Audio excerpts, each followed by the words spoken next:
Bonjour, je m'appelle Isabelle Arpin, je suis sociologue de l'environnement et je m'intéresse aux manières contemporaines d'étudier et de gérer la nature.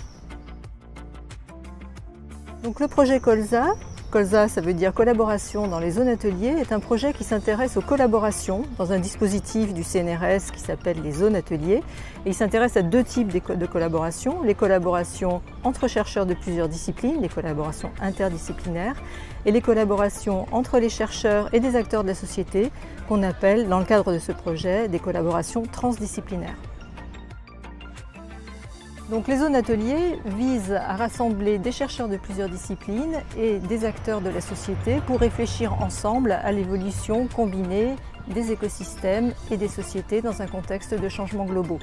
Le projet Colza porte sur l'ensemble des 14 zones ateliers françaises, mais il a un focus particulier sur la zone atelier Alpes qui couvre, elle, l'ensemble du massif alpin français.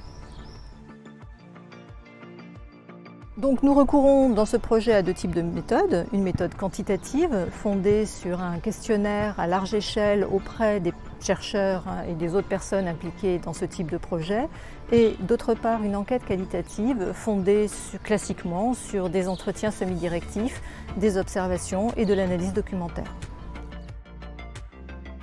Parmi toutes les transitions en cours, il y a aussi une transition des pratiques scientifiques. C'est-à-dire que dans un monde qui change, les chercheurs ne font plus de la science comme ils le faisaient autrefois. En particulier, nous sommes de plus en plus encouragés à faire de la recherche avec des collègues d'autres disciplines, d'un côté, et avec des acteurs de la société, d'autre part. Le projet Colza vise à explorer, à comprendre et à accompagner ces transitions-là. Donc, la montagne dans le projet Colza, c'est un terrain d'étude privilégié parce que la zone atelier Alpes, c'est d'une part celle que nous connaissons le mieux, c'est d'autre part une zone atelier dans laquelle les transitions qui nous intéressent sont peut-être spécifiques, en tout cas c'est ce que nous cherchons à savoir. Et puis sur un plan plus personnel, la montagne c'est aussi pour moi un lieu de vie, un espace de liberté et de plaisir.